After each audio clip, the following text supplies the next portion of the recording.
નમસ્કાર મિત્રો, સ્વાગત છે તમારું ગુજરાતી ટિપ્સ યુટ્યુબ ચેનલની અંદર। તો મિત્રો, આ વિડીયોની અંદર આપણે પંચાયતી રાજ વિશેના કેટલાક ખૂબ જ અગત્યના પ્રશ્નો વિશે આપણે વાત કરીશું। તો મિત્રો, વિડીયો પસંદ આવે તો પ્લીઝ વિડીયોને લાઇક અને શેર કરવાનું ભૂલતા નહીં। તો ચાલો જોઈએ। ગ્રામ સ્વરાજ એવો શબ્દ કોણે આપ્યો હતો? તો જવાબ છે ગાંધીજીએ। ભારત પ્રાચીન સમયથી એક પ્રજાસત્તાક દેશ રહ્યો છે અને તેના મૂળમાં ગ્રામ પંચાયતો છે। આ વિધાન કોણે કહ્યું હતું? તો જવાબ છે મહાત્મા ગાંધીજીએ કહ્યું હતું। લોકશાહી વિકેન્દ્રીકરણને બદલે પંચાયતી રાજ શબ્દ કોણે આપ્યો હતો? તો જવાબ છે પંડિત જવાહરલાલ નહેરુએ આપ્યો હતો। પંચાયતી રાજનો વિષય કઈ યાદી હેઠળ આવે છે? તો જવાબ છે રાજ્ય યાદી હેઠળ। કોઈપણ જિલ્લાના મુખ્ય વહીવટી અધિકારી કોણ હોય છે? તો જવાબ છે કલેક્ટર હોય છે। રાજ્ય સરકાર દ્વારા ઘડવામાં આવેલી નીતિઓનું અમલીકરણ કોણ કરાવે છે? તો જવાબ છે સચિવાલય કરાવે છે। રાજ્ય જાહેર સેવા આયોગના સભ્યોની નિમણૂક કોણ કરે છે? તો જવાબ છે રાજ્યપાલ કરે છે। મ્યુનિસિપલ કોર્પોરેશનના વડા કોણ હોય છે? તો જવાબ છે મેયર હોય છે। ગ્રામ પંચાયતમાં જમીન મહેસૂલ કોણ વસૂલ કરે છે? તો જવાબ છે તલાટી કમ મંત્રી। ગુજરાતમાં કેટલા સ્તરનું પંચાયતી રાજ છે? તો જવાબ છે ત્રિસ્તરીય। એમાં જિલ્લા પંચાયત, તાલુકા પંચાયત અને ગ્રામ પંચાયતનો સમાવેશ થાય છે। પંચાયતી રાજ્યની શરૂઆત સૌપ્રથમ કયા રાજ્યમાં થઈ હતી? તો જવાબ છે રાજસ્થાન રાજ્યની અંદર। પશ્ચિમ બંગાળમાં પંચાયતોના સ્તર કેટલા છે જે અપવાદ છે? તો જવાબ છે 4 સ્તર છે। કયા રાજ્યમાં પંચાયતી રાજ વ્યવસ્થા નથી? તો જવાબ છે મિઝોરમ, મેઘાલય અને નાગાલેન્ડની અંદર। પંચાયતી રાજની સ્થાપના માટેની મુખ્ય ભલામણ કઈ સમિતિ દ્વારા કરવામાં આવી હતી? તો જવાબ છે બળવંતરાય મહેતા સમિતિ દ્વારા। કઈ પંચવર્ષીય યોજના દરમિયાન ભારતમાં પંચાયતી રાજની શરૂઆત થઈ હતી? તો જવાબ છે બીજી પંચવર્ષીય યોજના દરમિયાન। પંચાયતોની ચૂંટણી કોની દેખરેખ હેઠળ યોજાય છે? તો જવાબ છે રાજ્ય ચૂંટણી પંચની દેખરેખ હેઠળ। ગ્રામ પંચાયતના વહીવટી વડા કોણ હોય છે? તો જવાબ છે તલાટી કમ મંત્રી। ગ્રામ પંચાયત કે તાલુકા પંચાયતની મુદત કેટલા વર્ષની હોય છે? તો જવાબ છે 5 વર્ષની। ભારતનો ઇતિહાસ શેનો ઇતિહાસ છે? તો જવાબ છે ગામડાઓનો ઇતિહાસ છે। તાલુકા પંચાયતમાં ગ્રામ સેવકનું કાર્ય શું હોય છે? તો જવાબ છે ખેતીવાડીમાં સલાહ આપવી। નગર પંચાયતો કે નગરપાલિકામાં મહિલાઓ માટે કેટલા ટકા અનામત રાખવામાં આવે છે? તો જવાબ છે 33%। તાલુકાના વહીવટી વડા કોણ હોય છે? તો જવાબ છે મામલતદાર। રાજ્યનું મંત્રીમંડળ કોને જવાબદાર હોય છે? તો જવાબ છે વિધાનસભાને જવાબદાર હોય છે। રાજ્ય વહીવટી સેવા અને મુલ્કી સેવાના અધિકારીઓની ભરતી કોના દ્વારા કરવામાં આવે છે? તો જવાબ છે રાજ્ય સેવા આયોગ દ્વારા। ભારતમાં પંચાયતી રાજની શરૂઆત કોના હસ્તે કરવામાં આવી હતી? તો જવાબ છે જવાહરલાલ નહેરુના હસ્તે। વિધાનસભા બરખાસ્ત કરવાની સત્તા કોની પાસે હોય છે? તો જવાબ છે રાજ્યપાલ પાસે। કલેક્ટર જિલ્લા વહીવટ સંબંધી રિપોર્ટ કોને આપે છે? તો જવાબ છે રાજ્ય સરકારને આપે છે।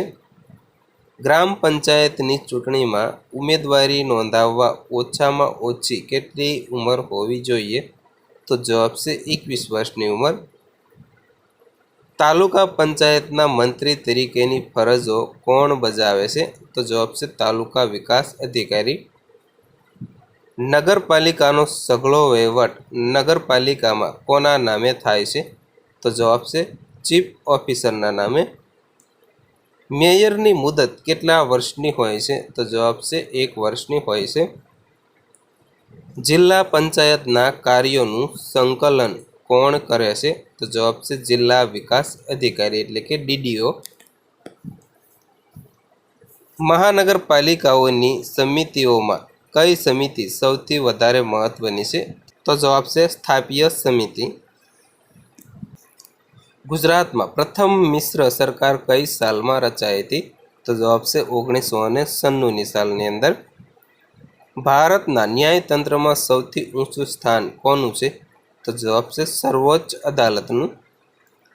જિલ્લામાં આવતી લોકસભા કે રાજ્યસભાની ચૂંટણીનું સંચાલન કોણ કરે છે? તો જવાબ છે જિલ્લા ચૂંટણી અધિકારી. નાના ઝઘડાઓનો સ્થળ પર જ તાત્કાલિક ઉકેલ લાવી અદાલતનો કાર્યભાર કોણ ઓછો કરે છે? તો જવાબ છે લોક અદાલત. નીતિસાર નામનો ગ્રંથ કોણે લખ્યો? તો જવાબ છે શુક્રાચાર્યએ. કોને અર્થશાસ્ત્રમાં પંચાયત સંસ્થાઓનો સારો ઉલ્લેખ કર્યો છે? તો જવાબ છે કૌટિલ્યએ. ગુજરાતમાં પંચાયત ધારો કઈ સાલથી અમલમાં આવ્યો? તો જવાબ છે ઈસવીસન 1963ની સાલથી. પંચાયતી રાજ કાઉન્સિલના અધ્યક્ષ કોણ હોય છે? તો જવાબ છે પંચાયત મંત્રી. જિલ્લામાં કાયદો અને વ્યવસ્થા જાળવવાનું કાર્ય કોણ કરે છે? તો જવાબ છે કલેક્ટર. મૌર્ય વંશ અને ગુપ્ત વંશમાં કઈ સંસ્થાઓ ઉપયોગી હતી? તો જવાબ છે ગ્રામસભા અને ગ્રામ પંચાયતો. પ્રાચીન સમયમાં ગામડા કેવા હતા? તો જવાબ છે સ્વાયત્ત અને સ્વાવલંબી. ગામડાની મુખ્ય આવક કઈ હતી? તો જવાબ છે મહેસૂલ. વહીવટી વિકેન્દ્રીકરણની શરૂઆત કોણે કરી હતી? તો જવાબ છે લોર્ડ મેયોએ. ગવર્મેન્ટ ઓફ ઇન્ડિયા એક્ટ ક્યારે અમલમાં આવ્યો? તો જવાબ છે 1921ની સાલની અંદર. ભારતમાં ઇન્ટરિમા સરકારની સ્થાપના ક્યારે થઈ? તો જવાબ છે ઈસવીસન 1935ની સાલની અંદર. સામૂહિક વિકાસ કાર્યક્રમની શરૂઆત ક્યારે કરવામાં આવી? તો જવાબ છે ઈસવીસન 1952ની સાલની અંદર. શ્રી બળવંતરાય મહેતા સમિતિની રચના ક્યારે કરવામાં આવી? તો જવાબ છે ઈસવીસન 1957ની સાલની અંદર. ગુજરાત રાજ્ય કયા રાજ્યમાંથી છૂટું પડ્યું હતું? તો જવાબ છે બૃહદ મુંબઈમાંથી. ગુજરાત પંચાયત અધિનિયમ ક્યારે ઘડાયું? તો જવાબ છે ઈસવીસન 1961માં. ત્રિસ્તરીય પંચાયતી રાજ સંસ્થાઓનો ઉદય ક્યારે થયો? તો જવાબ છે ઈસવીસન 1959માં. ગુજરાતમાં ત્રિસ્તરીય પંચાયતી રાજ ક્યારે અમલમાં આવ્યું? તો જવાબ છે 1/4/1961. ભારતમાં પંચાયતી રાજ્યના ઇતિહાસમાં કયો દિવસ ખૂબ મહત્વનો છે? તો જવાબ છે 24 એપ્રિલ 1963. બંધારણીય કાયદો ક્યારે અમલમાં આવ્યો? તો જવાબ છે ઈસવીસન 1992માં. પંચાયતી રાજ સંસ્થાઓની ચૂંટણી ક્યારે યોજાય છે? તો જવાબ છે દર 5 વર્ષે. મતદાન તારીખે મતદાન મથકથી કેટલા અંતર સુધીમાં મતદાતાઓને કોઈની તરફેણમાં મત આપવામાં કાર્ય કરવાની મનાઈ છે? તો જવાબ છે 100 મીટર. પંચાયતનો ભંગ કરવામાં આવે તો પછી કેટલા સમયમાં પંચાયતની ચૂંટણી કરી લેવાની હોય છે? તો જવાબ છે 6 માસમાં. સમરસ ગ્રામ પંચાયત એટલે કેવી ગ્રામ પંચાયત? તો કે જે ગ્રામ પંચાયતમાં સરપંચ અને સદસ્ય બિનહરીફ ચૂંટાયા હોય એને સમરસ ગ્રામ પંચાયત કહેવામાં આવે છે. સામાજિક ન્યાય સમિતિઓની મુદત કેટલી હોય છે? તો જવાબ છે પંચાયત જેટલી એટલે કે 5 વર્ષની. જંગલ વિસ્તાર નજીક હોય તો ગૌચર માટે સરકારી ધોરણ અનુસાર કેટલી જમીન હોવી જોઈએ? તો જવાબ છે 100 ઢોર માટે 40 એકડ. ગૌચર ઉપર દબાણ દૂર કરવાની સત્તા કોની છે? તો જવાબ છે ગ્રામ પંચાયતની. પંચાયતોને કયા વેરા સોંપવા તેનો નિર્ણય કોણ કરે છે? તો જવાબ છે વિધાનસભા કરે છે. પંચાયતોમાં જુદા જુદા વોર્ડમાં અનામત બેઠકો ફાળવવાની સત્તા કોની છે? તો જવાબ છે કલેક્ટરની. બંધારણમાં દેશના બુનિયાદી એકમ તરીકે ગામડાને બદલે કોને ગણવામાં આવે છે? તો જવાબ છે નાગરિકને. બળવંતરાય મહેતા સમિતિની ખામીઓને દૂર કરવા કઈ સમિતિની રચના કરવામાં આવી હતી? તો જવાબ છે અશોક મહેતા સમિતિની.